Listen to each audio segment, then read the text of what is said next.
Oke teman-teman, terima kasih sudah menyempatkan waktunya. Hari ini saya akan diseminasi penyebaran pemahaman dan penerapan pengalaman budaya positif. Sebelum saya mulai, kita ice breaking dulu ya. Ya guys, teman-teman bisa berdiri semuanya. Oke, ice breakingnya ada yang mau mimpin? Iya. Oh, Bu Afi, Pak, Bu Afi. Ayo Bu Afi, saya juga ingin Bu Afi, ayo. Oke. Ya buat tepuk semangat ya. Tepuk semangat. Dang dang dang. Ding ding ding. Dung dung dung. Dang dang dang. Ding ding ding. Dung dung dung. Se.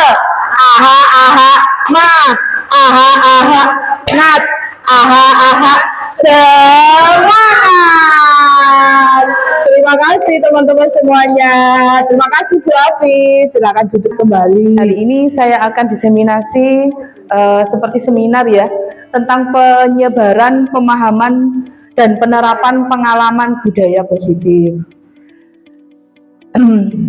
Tentang budaya positif, teman-teman bisa lihat dari slide.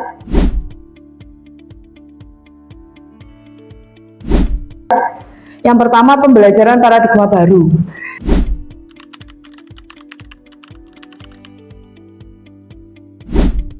Jadi pembelajaran paradigma baru merupakan pembelajaran yang dirancang berdasarkan pembelajaran diferensiasi, sehingga para murid belajar sesuai dengan kebutuhan berdasarkan tahap perkembangan sesuai teori psikologi modern yang mewujudkan profil pelajar Pancasila. Jadi bisa teman-teman lihat profil pelajar Pancasila di sini ada 6. Yang pertama, beriman bertakwa kepada Tuhan Yang Maha Esa dan berakhlak mulia. Yang kedua, berkebinekaan global. Yang ketiga, bergotong royong. Yang keempat, kreatif. Yang kelima, bernalar kritis. Yang keenam adalah mandiri.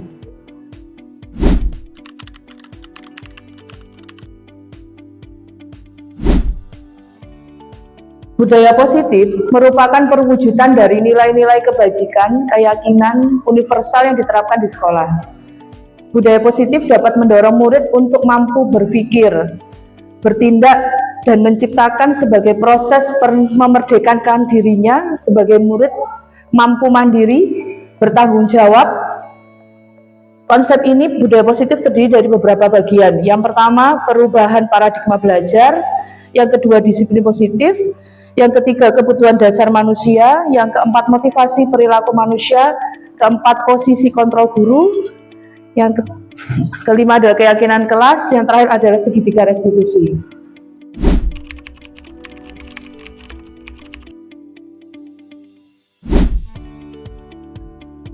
Yang akan saya bahas disiplin positif untuk kali ini.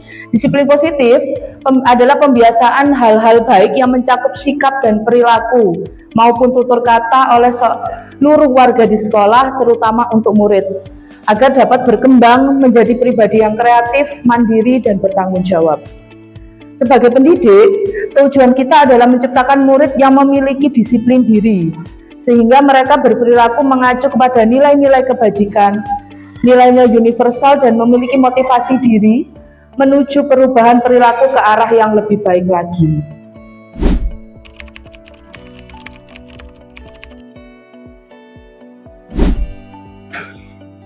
Yang ketiga adalah kebutuhan dasar manusia. Kebutuhan dasar manusia merupakan sesuatu yang kita lakukan untuk mendapatkan apa yang kita inginkan. Seluruh tindakan yang kita lakukan memiliki tujuan. Semua usaha yang terbaik kita lakukan agar kebutuhan dasar kita terpenuhi. Kebutuhan dasar seperti rumah, pakaian, kasih sayang, serta keuangan.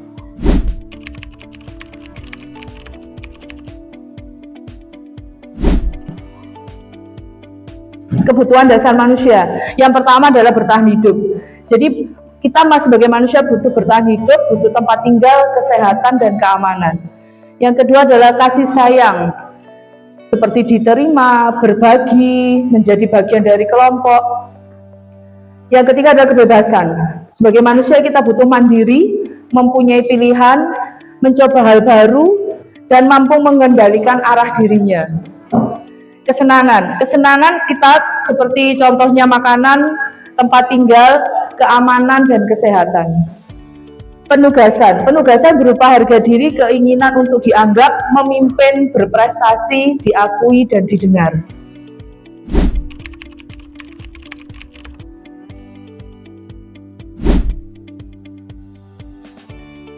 Yang biasanya konsekuensi yang dilakukan adalah hukuman.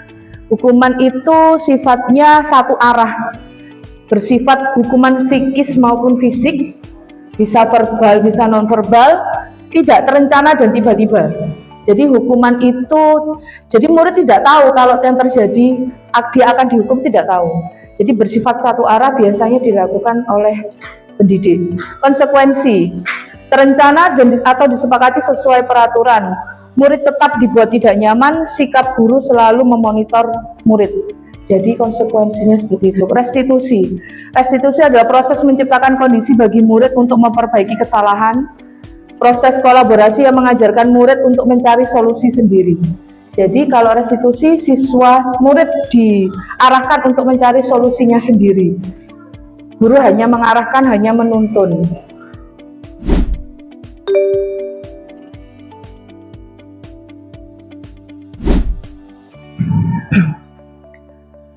Posisi kontrol guru ada lima. Yang pertama adalah tipe penghukum, yang kedua adalah pembuat merasa bersalah, yang ketiga teman, yang keempat pemantau, yang kelima manajer. Ini adalah posisi kontrol guru.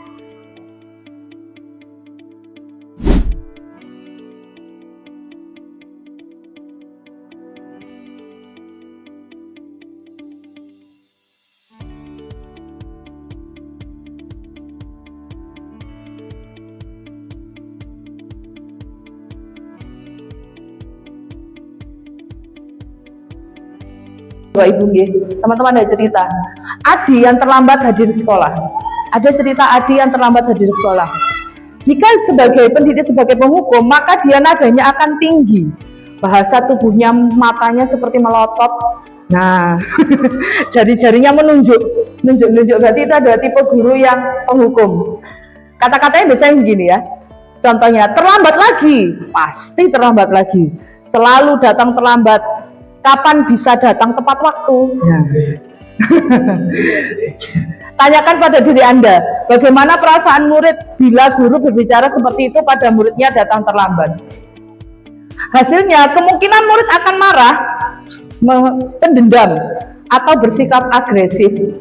Bisa jadi sesudah kembali duduk, murid tersebut akan mencoret-coret bukunya atau mejanya.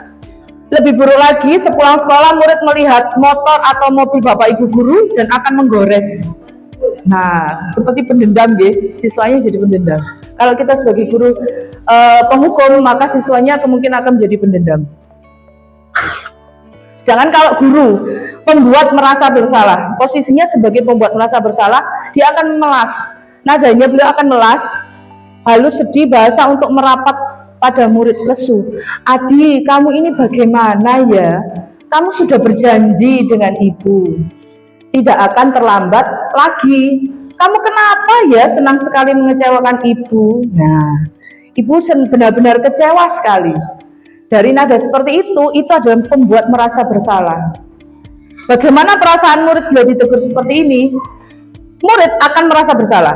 Ketika kita melas gitu nada kita, maka dia akan merasa bersalah telah mengecewakan bapak ibu guru.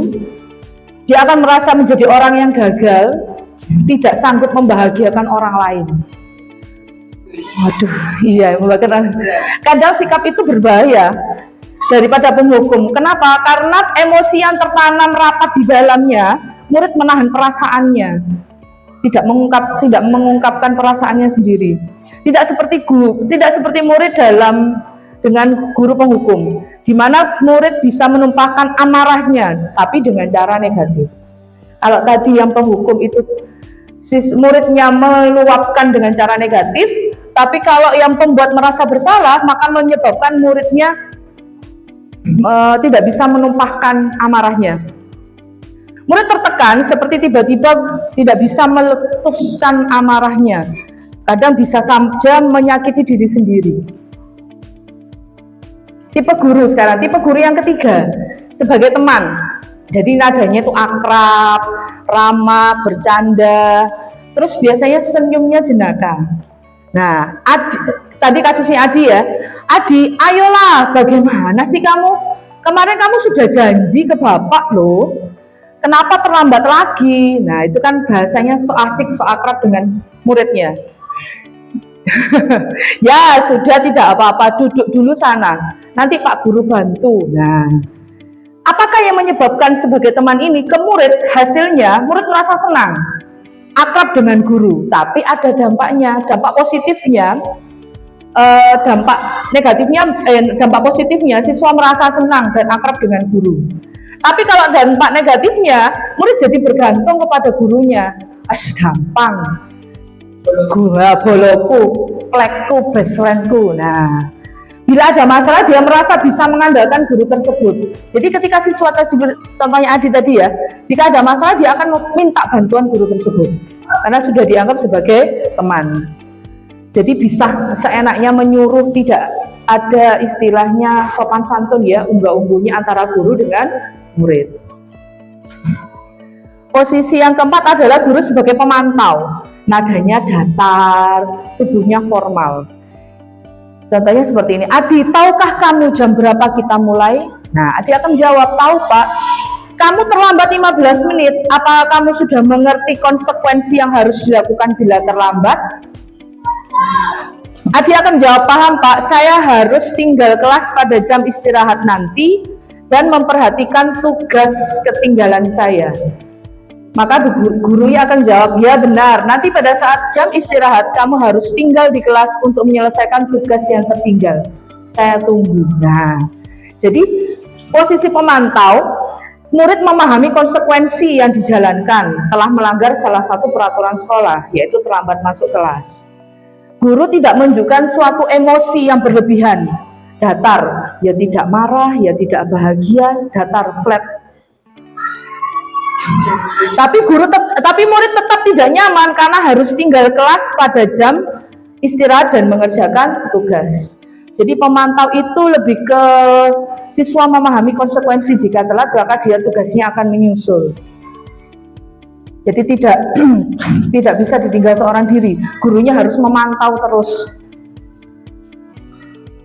Nah, ini yang terakhir, guru sebagai manajer. Nadanya akan halus, bahasa tubuhnya tidak kaku, dan mendekat ke murid. Contohnya, Adi, apakah kamu mengetahui jam berapa dimulai? Nah, Adi akan jawab, tahu Pak, jam 7. Maka Pak Guru, iya, kamu terlambat. Tiba-tiba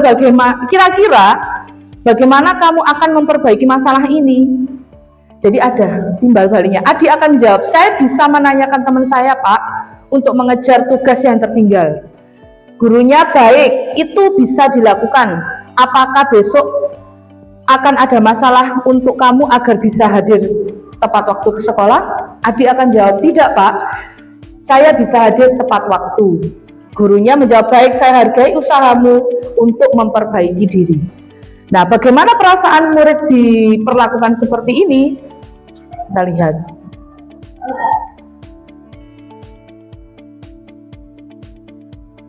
Hilang. Jadi sebagai manajer ini, guru mengarahkan ke siswanya itu salahnya apa, maka siswa akan menentukan solusinya seperti apa dan berjanji untuk tidak mengulanginya lagi.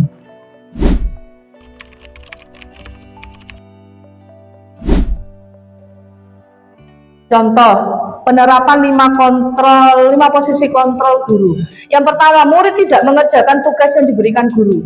Kalau dia sebagai penghukum, maka gurunya akan bilang begini, berdiri dengan kaki di sebelah di depan kelas. Jadi tipe guru ini adalah tipe penghukum, di mana langsung menunjuk dan memberikan hukuman. Untuk tipe guru pembuat rasa bersalah, maka gurunya akan ngomong bilang seperti ini, kesekian kalinya ibu sudah mengingatkan kamu, senang ya melihat ibu terus-terusan bertindak seperti ini. Nah, Jadi siswanya dibuat bersalah dulu. Kalau sebagai teman,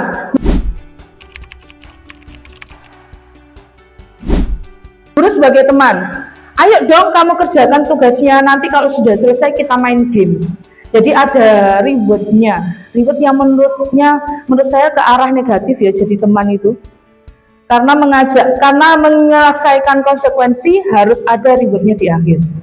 Guru sebagai pemantau, kamu sudah melakukan kesalahan dan sudah mengetahui konsekuensinya, sekarang selesaikan dan segera kumpulkan.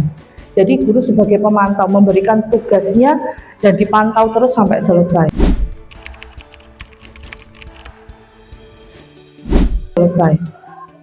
Kalau guru sebagai manajer, nah ini akan dikembalikan lagi ke siswa. Apakah kamu tahu kesalahanmu?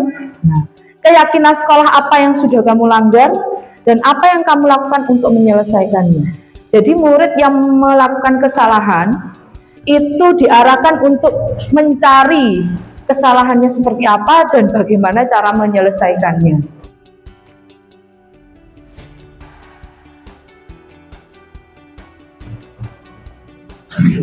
Monggo teman-teman bisa tebak-tebakan dengan saya. Tebak-tebakan ya. Posisi kontrol apakah aku? Saya kecewa sekali denganmu. Ayo siapa yang mau jawab? Apa Bavi? Angkat tangan. Apa Bavi? Pembuat rasa bersalah. Kita cek ya.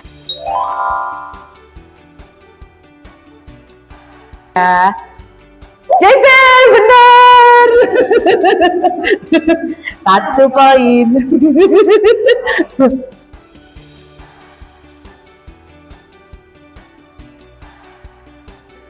Tebak-tebakan soal yang kedua, monggo.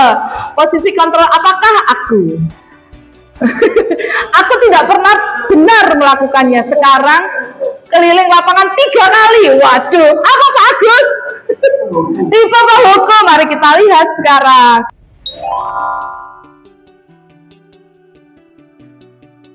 Jeng jeng, iya benar.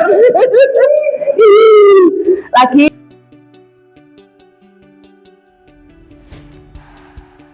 Nah, posisi kontrol apakah aku? Kira-kira bagaimana kamu akan memperbaiki masalah ini? Apa Babi? Manajer, kita lihat jawabannya.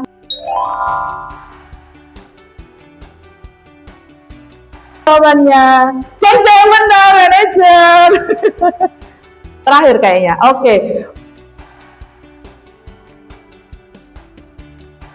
Posisi kontrol apa kamu? Ayo lakukan dengan ibu guru. Apa Bu Fitri? Teman. Sebagai teman, kita cek jawabannya.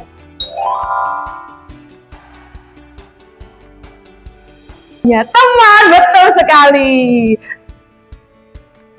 Lagi.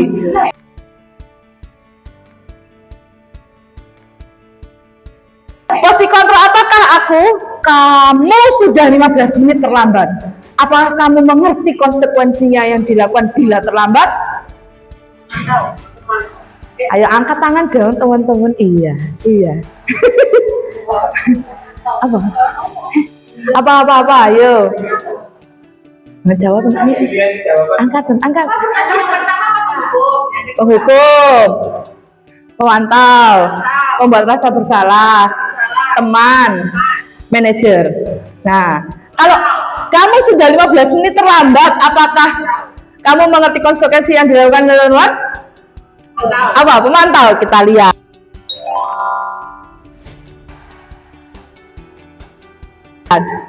Yeay! Tepuk tangan Bu Afi. Ayo tepuk tangan yuk. Yeay!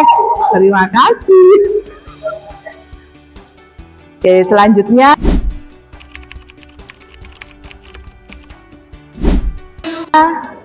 Oke, keyakinan kelas. Keyakinan kelas merupakan kelas yang diyakini bersama guru dan murid dengan harapan dapat meningkatkan tanggung jawab murid. Keyakinan kelas berupa pernyataan universal dibuat dalam bentuk positif dan bersifat abstrak. Keyakinan kelas hendaknya tidak terlalu banyak sehingga mudah diingat dan dipahami. Semua warga kelas ikut berkontribusi dalam pembuatan keyakinan kelas lewat kegiatan pengutaraan pendapat. seperti kebersihan kelas, tanggung jawab bersama. Jadi membuang sampah jangan sembarangan, itu termasuk kebersihan, tanggung jawab bersama. Saling menghargai, contohnya misalnya ketika Bapak Ibu guru sedang menerangkan, muridnya harus memperhatikan, berarti itu termasuk saling menghargai. Hadir kelas tepat waktu, seperti Adi tadi tidak terlambat masuk ke kelas, berarti dia termasuk hadir di kelas tepat waktu. Aktif dalam pembelajaran adalah tetap fokus mengerjakan dengan tugas dengan baik, tidak boleh telat mengerjakan tugas. Nah, itu termasuk aktif dalam kegiatan pembelajaran.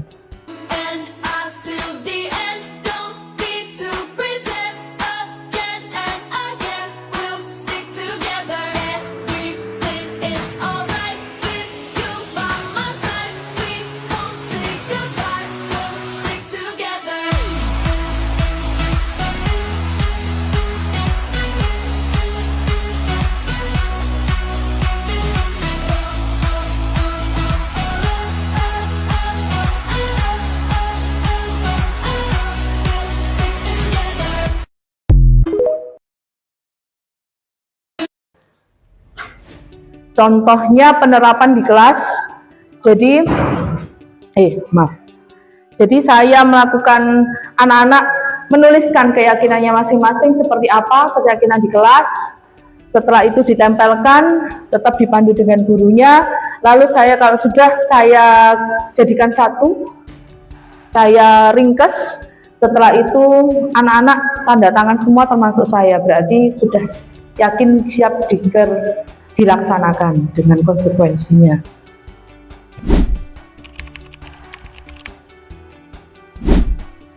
Segitiga restitusi. Segitiga restitusi ini adalah suatu proses dialog yang dijalankan guru atau orang tua agar dapat menghasilkan murid yang mandiri dan bertanggung jawab. Segitiga restitusi membantu murid memiliki tujuan, disiplin positif, memperbaiki dirinya setelah berbuat salah. Restitusi bukanlah untuk menebus kesalahan, namun untuk belajar dari kesalahan. Segitiga restitusi, prosesnya ada 3 di sini. Yang pertama adalah menstabilkan identitas, yang kedua adalah validasi tindakan yang salah, yang kedua validasi tindakan yang salah, yang ketiga adalah menanyakan keyakinan. Teman-teman bisa berdiri dulu. Kita tepuk segitiga restitusi dulu ya, saya contohkan dulu nggih. Ya, tepuk segitiga restitusi, menstabilkan identitas, validasi kesalahan, menanyakan keyakinan. Oke, sekali lagi teman-teman. Tepuk segitiga restitusi, menstabilkan identitas, validasi kesalahan, menanyakan keyakinan. Oke, tepuk tangan untuk kita semua.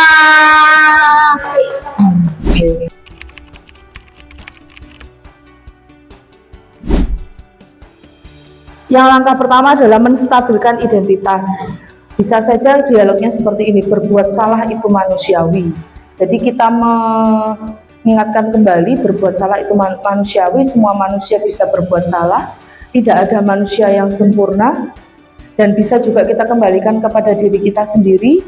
Bapak Ibu guru juga pernah melakukan kesalahan, dan Bapak Ibu guru tidak tertarik mencari siapa yang salah, tapi ingin mencari solusi dari permasalahan yang terjadi. Validasi tindakan yang salah. Yang contoh yang dapat kita omongkan adalah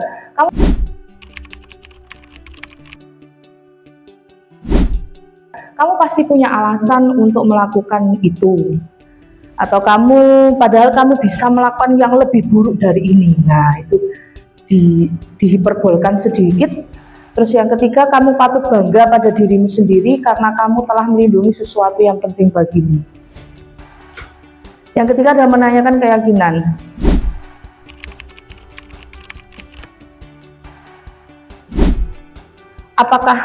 Apa keyakinan kelas kita? Jadi kita kembalikan lagi ke murid, keyakinan kelas yang sudah terbentuk, yang sudah disepakati itu apa. Terus nilai-nilai apa yang telah kita sepakati, seperti apa gambaran kelas ideal. Bisa juga guru menggunakan, kamu mau jadi orang seperti apa. Nah, anak akan distimulus, kita menstimulus anak untuk berpikir bahwa kamu besok mau jadi apa. Kalau kamu menyalahkan kesalahan seperti itu, konsekuensinya seperti apa. Ini contoh penerapan segitiga restitusi yang sudah saya lakukan di kelas.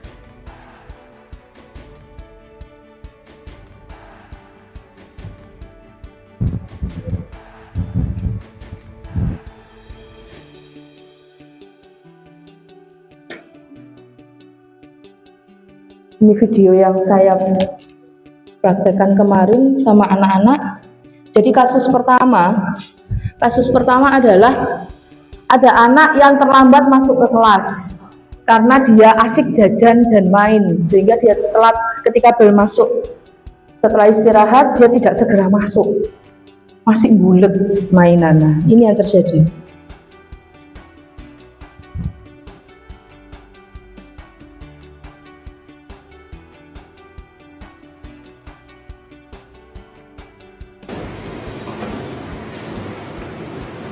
Sela, sudah tahu mengapa ibu memanggilmu?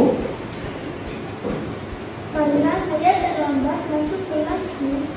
Betul. Menurut Sela, apakah terlambat masuk kelas merupakan perbuatan yang baik? Tidak, Bu. Saya minta maaf. Saya salah, Bu.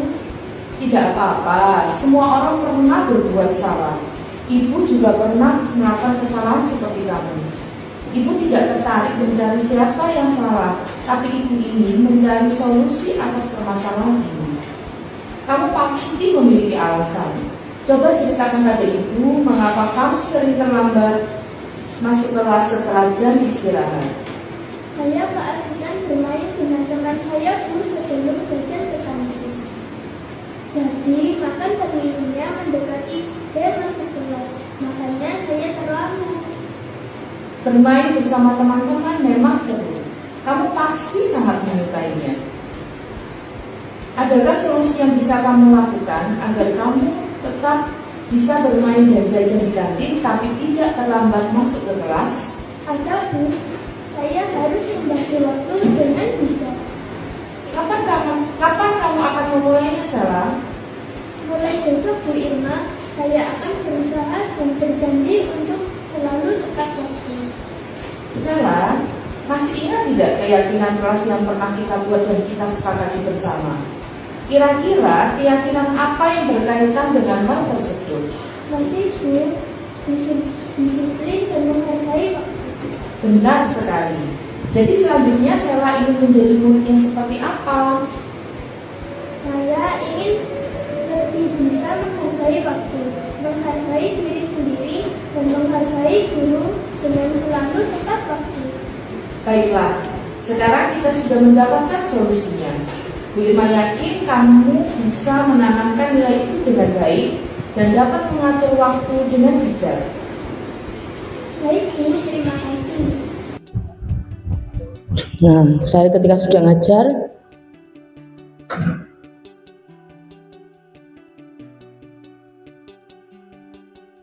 menstabilkan identitas dulu, lalu dia menjawab terlambat masuk ke kelas.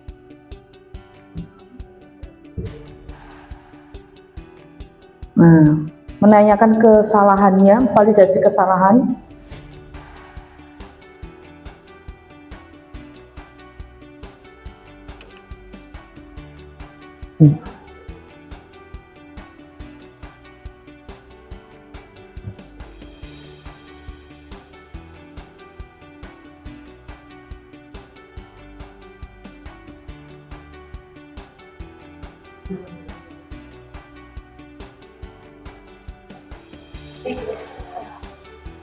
Ini terjadi ketika ada murid saya,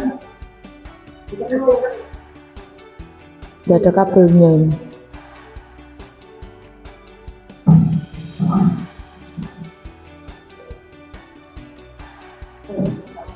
Anak teksnya, ada teksnya itu di bawah ya, Ibu ya.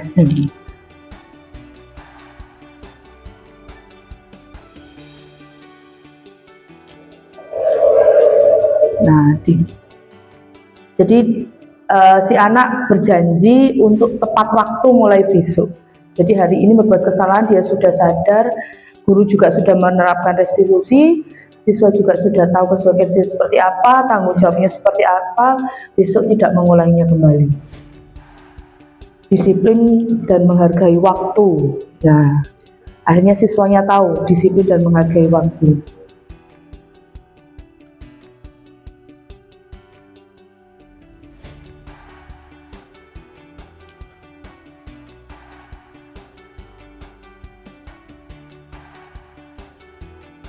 Nah, ketika sudah berbincang, maka sudah dapat solusi antara guru dengan muridnya tadi. Nah, dia sudah berjanji untuk tidak mengulangi lagi. Pada kasus kedua yang sering kita jumpai di kelas, ya teman-teman, kasus yang kedua adalah ada anak yang presentasi, tapi temannya malah asik ngobrol sendiri. Nah, ketika ada gurunya juga.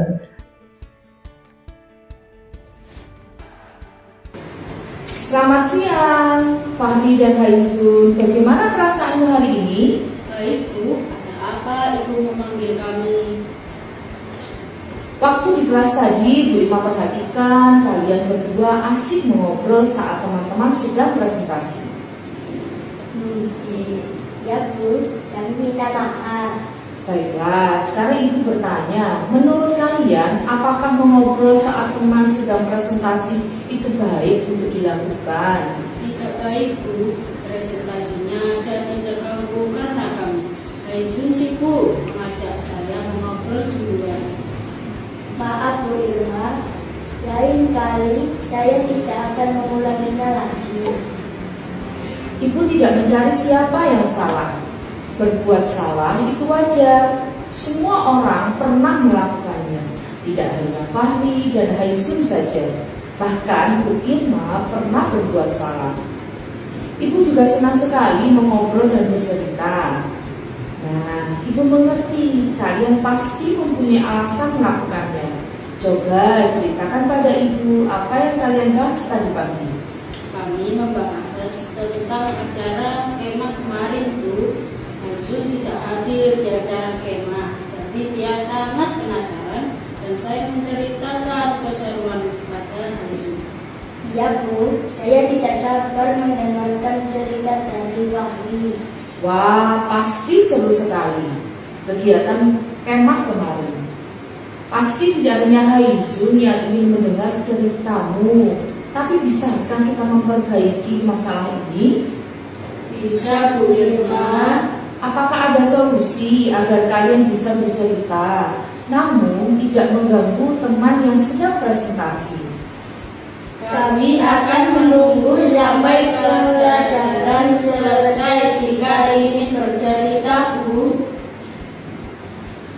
Jadi kalian sudah mengerti kapan waktu yang tepat untuk bercerita.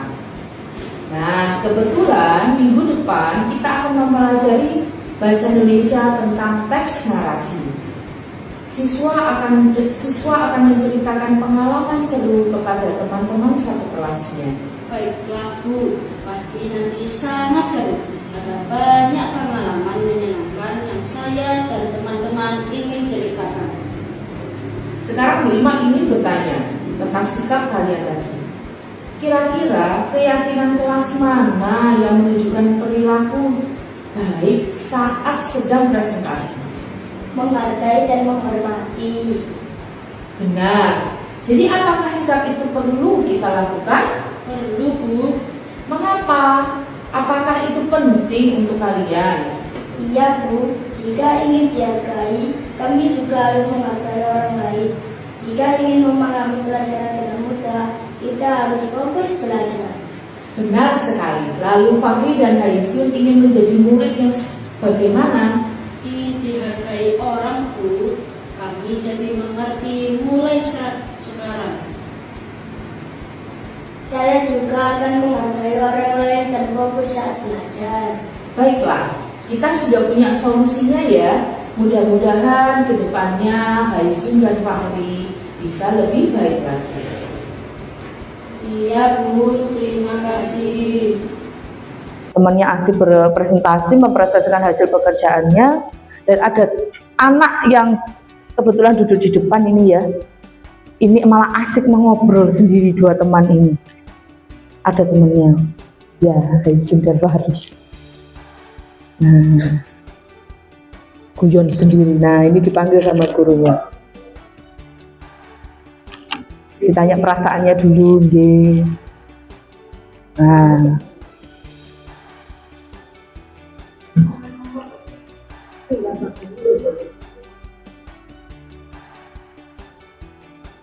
Nah, mereka minta maaf, validasi, menstabilkan identitas dulu.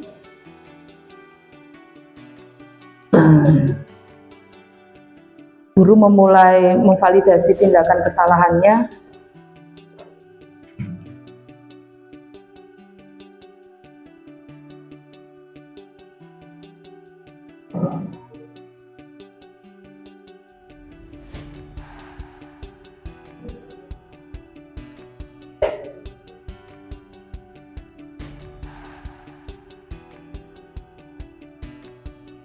Coba ini saya setting Bluetooth-nya juga, device Bluetooth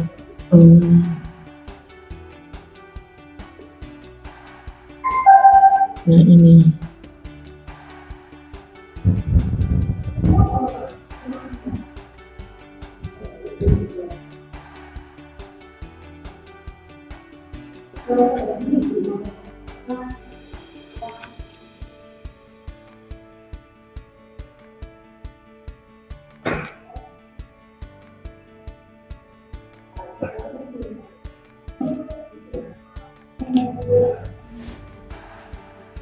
Nah, ini menstabilkan identitas dulu.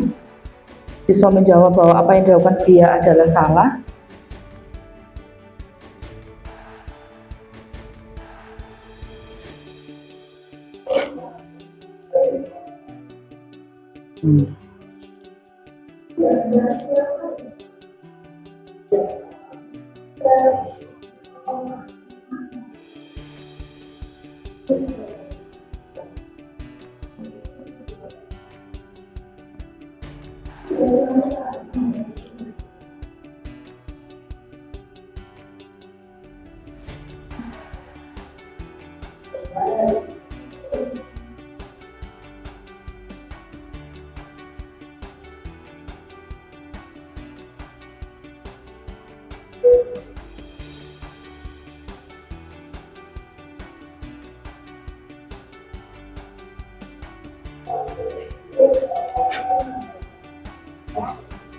Mereka mulai menyadari kesalahan yang telah mereka lakukan.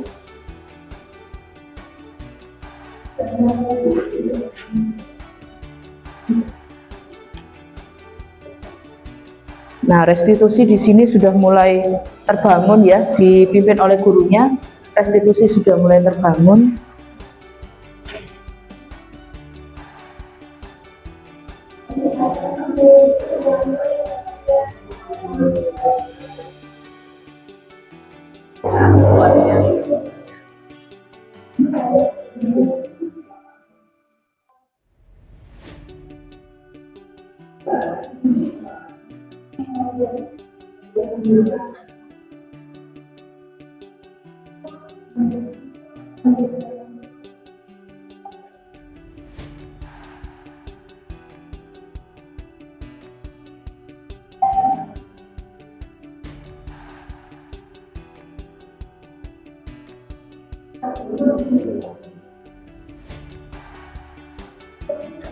Nah, ini mulai restitusinya dihubungkan dengan keyakinan kelas yang sudah disepakati.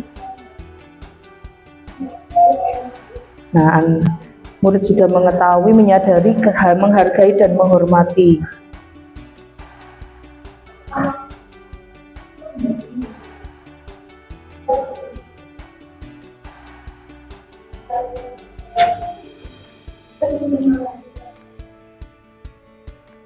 Nah, jadi mereka sudah menemukan solusinya, menghargai,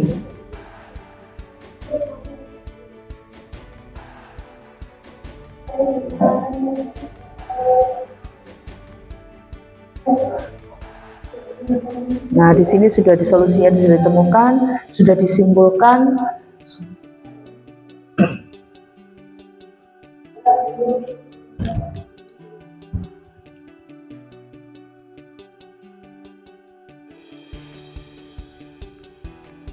Jadi dari praktek yang sudah saya lakukan, di situ terlihat bahwa kita guru menerapkan restitusi, mengarahkan siswa menyadari kesalahannya dan menemukan solusinya sendiri. Testimoni dari pemerannya, salah satu pemerannya. Testimoni dari salah satu pemerannya.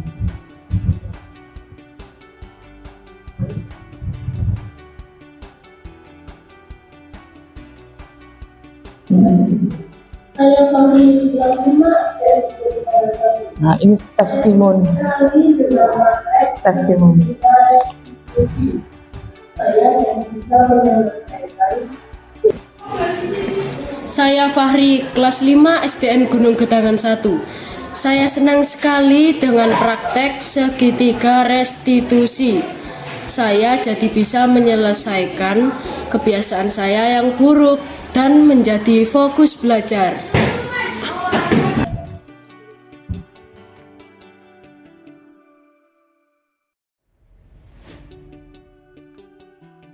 Jadi dari praktek yang sudah saya lakukan, di situ terlihat bahwa kita guru menerapkan restitusi, mengarahkan siswa menyadari kesalahannya dan menemukan solusinya sendiri. Testimoni dari pemerannya, salah satu pemerannya. Testimoni dari salah satu pemerannya.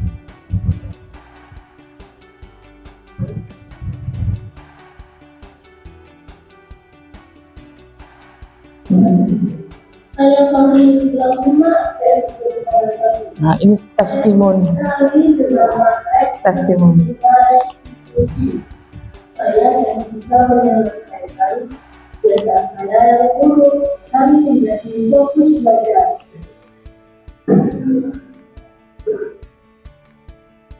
Jadi testimoni dari siswa adalah ketika dia sudah menyadari kesalahannya, menemukan solusi yang harus dilakukan, dia juga menghubungkan dengan kesepakatan keyakinan kelas yang sudah dibuat, sudah disepakati di kelas, maka dia akan tahu bahwa positifnya adalah dia kalau menghargai orang lain, dia ingin dihargai.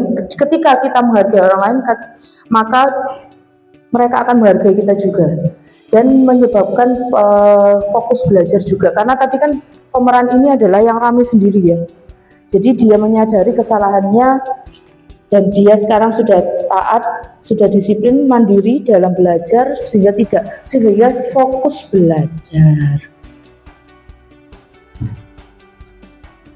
Demikian teman-teman yang dapat saya sampaikan.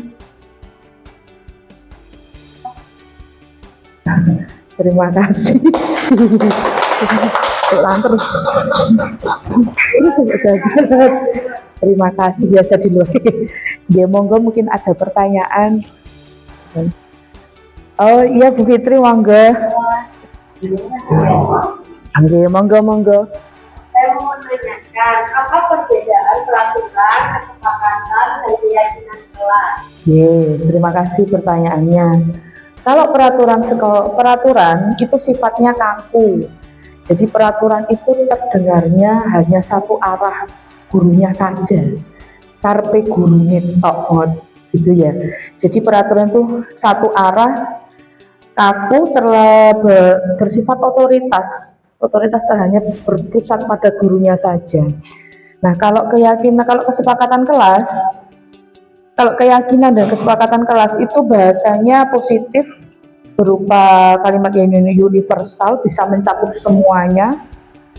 Dan kalau kesepakatan kelas itu sudah dimusyawarahkan satu kelas. Jadi setiap murid pengennya apa, maunya apa, mereka akan menuliskan di kesepakatan kelas dan guru akan menyatukan yang hampir mirip-mirip diubah ke kalimat positif berupa keyakinan kelas. Jadi finalnya itu atau yang sudah bisa dilakukan adalah keyakinan kelas gitu. Jadi sekarang sudah bagaimana kita mengarahkan murid, samen maunya apa, pengennya jadi apa. Jadi guru sifatnya sudah menuntun siswa, bukan lagi peraturannya ditunjuk-tunjuk dan otoritasnya diunggulkan, tidak. Jadi bersama-sama membuat kesepakatan kelas dulu, maunya gimana dimusyawarahkan, setelah itu dibantu guru mengubahnya ke kalimat positif yang universal sehingga terbentuk keyakinan kelas. Gitu. Ada lagi pertanyaan? Masa? Testimoni. aduh. Oh iya, ada testimoni. Ya, mau nggak berdiri? Lu gak kelihatan kamera. Ayo senior. Senior agak kelibet ya. Ya gak apa-apa. Ya. Iya. Ada pertanyaan Bu Iman cukup. Ya, terima kasih. Yang disampaikan Bu Iman materinya sangat bagus sekali, sudah lengkap, kita sudah dulu bisa tahu posisi kontrol sebagai guru itu bagaimana, mulai dari guru yang menghukum, pemantau, teman, pembuat bersalah, gitu. Jadi kita semakin belajar lagi. Kemudian tadi ada juga tentang segitiga retribusi, bagaimana menyelesaikan permasalahan tapi tidak dari versi kita saja atau satu arah saja, tapi kita juga mengajak anak untuk mencari solusi dari apa yang telah dia lakukan. Lengkap sekali, luar biasa. Tuhan anak-anak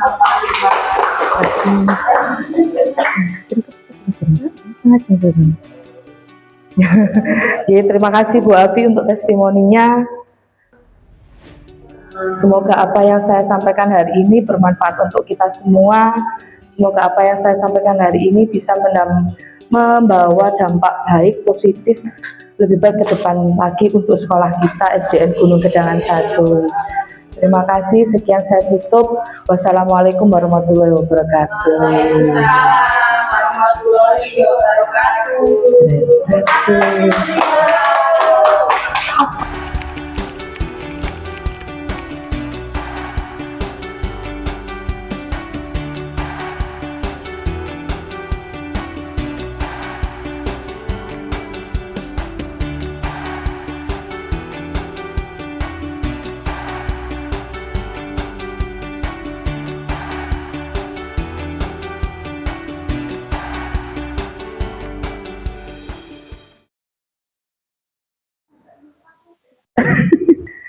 Senior agak kelibet ya.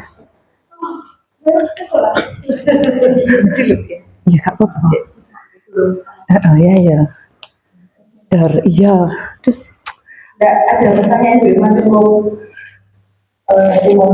Ya, terima kasih. Yang disampaikan Bu Iman materinya sangat bagus sekali, sudah lengkap, kita sudah dulu bisa tahu posisi kontrol sebagai guru itu bagaimana, mulai dari guru yang menghukum, pemantau, teman, pembuat bersalah, gitu. Jadi kita semakin belajar lagi. Kemudian tadi ada juga tentang segitiga retribusi, bagaimana menyelesaikan permasalahan tapi tidak dari versi kita saja atau satu arah saja, tapi kita juga mengajak anak untuk mencari solusi dari apa yang telah dia lakukan. Lengkap sekali, luar biasa. Tuhan anak-anak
merupakan perbuatan yang baik? Tidak, Bu. Saya minta maaf. Saya salah, Bu. Tidak apa-apa, semua orang pernah berbuat salah. Ibu juga pernah melakukan kesalahan seperti kamu. Ibu tidak tertarik mencari siapa yang salah, tapi ibu ingin mencari solusi atas permasalahan ini. Kamu pasti memiliki alasan. Coba ceritakan pada ibu mengapa kamu sering terlambat masuk kelas setelah jam istirahat. Saya keasikan bermain dengan teman saya, Bu, sebelum jajan ke kampus. Jadi, makan dan minumnya mendekati dan masuk kelas. Makanya saya terlambat. Bermain bersama teman-teman memang seru. Kamu pasti sangat menyukainya. Adakah solusi yang bisa kamu lakukan agar kamu tetap bisa bermain dan jajan di kantin tapi tidak terlambat masuk ke kelas? Ada, Bu. Saya harus membagi waktu dengan bijak. Kapan kamu akan memulainya, Sela? Mulai besok, Bu Irma, saya akan berusaha dan berjanji untuk selalu tepat waktu. Sela, masih ingat tidak keyakinan kelas yang pernah kita buat dan kita sepakati bersama? Kira-kira keyakinan apa yang berkaitan dengan hal tersebut? Masih, Bu, disiplin dan menghargai waktu. Benar sekali. Jadi selanjutnya Sela ingin menjadi murid yang seperti apa? Saya ingin lebih bisa menghargai waktu, menghargai diri sendiri, dan menghargai guru dengan selalu tepat waktu. Baiklah, sekarang kita sudah mendapatkan solusinya. Bu Irma yakin kamu bisa menanamkan nilai itu dengan baik dan dapat mengatur waktu dengan bijak. Baik, Bu, terima kasih.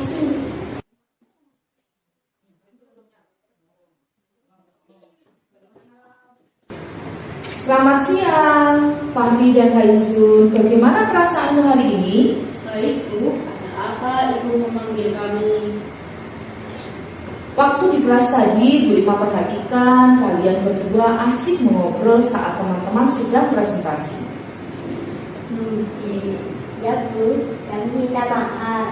Baiklah, sekarang Ibu bertanya, menurut kalian apakah mengobrol saat teman sedang presentasi itu baik untuk dilakukan? Tidak baik, Bu. Presentasinya jadi terganggu karena kami. Haizun sih, Bu, mengajak saya mengobrol duluan. Maaf, Bu Irma. Lain kali saya tidak akan mengulanginya lagi. Ibu tidak mencari siapa yang salah. Berbuat salah itu wajar. Semua orang pernah melakukannya. Tidak hanya Fahri dan Haizun saja. Bahkan Bu Irma pernah berbuat salah. Ibu juga senang sekali mengobrol dan bercerita. Nah, Ibu mengerti kalian pasti mempunyai alasan melakukannya. Coba ceritakan pada Ibu apa yang kalian bahas tadi pagi. Kami membahas tentang acara kemah kemarin, Bu. Haizun tidak hadir di acara kemah, jadi dia sangat penasaran dan saya menceritakan keseruan pada Haizun. Ya, Bu, saya tidak sabar mendengarkan cerita dari Wahri. Wah, pasti seru sekali kegiatan kemah kemarin. Pasti tidak hanya Haizun yang ingin mendengar ceritamu, tapi bisakah kita memperbaiki masalah ini? Bisa, Bu Irma. Apakah ada solusi agar kalian bisa bercerita, namun tidak mengganggu teman yang sedang presentasi? Kami akan menunggu sampai pelajaran selesai jika ingin bercerita, Bu. Jadi kalian sudah mengerti kapan waktu yang tepat untuk bercerita. Nah, kebetulan minggu depan kita akan mempelajari bahasa Indonesia tentang teks narasi. Siswa akan menceritakan pengalaman seru kepada teman-teman satu kelasnya. Baiklah, Bu, pasti nanti sangat seru. Ada banyak pengalaman menyenangkan yang saya dan teman-teman ingin ceritakan. Sekarang Bu Irma ingin bertanya tentang sikap kalian tadi. Kira-kira keyakinan kelas mana yang menunjukkan perilaku baik saat sedang presentasi?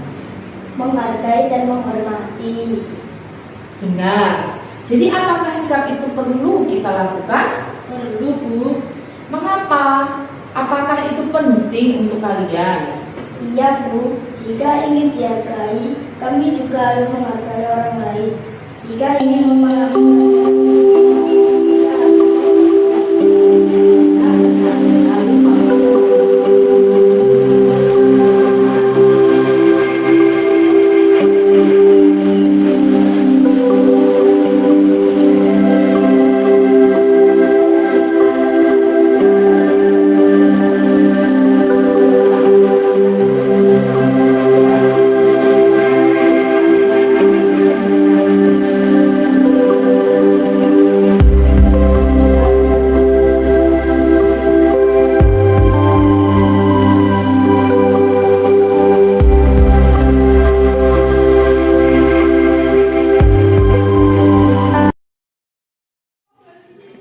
Saya Fahri, kelas 5 SDN Gunung Gedangan 1.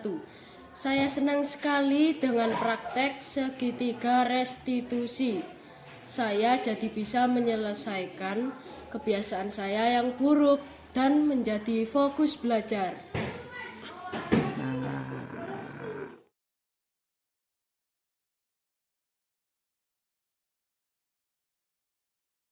And up to the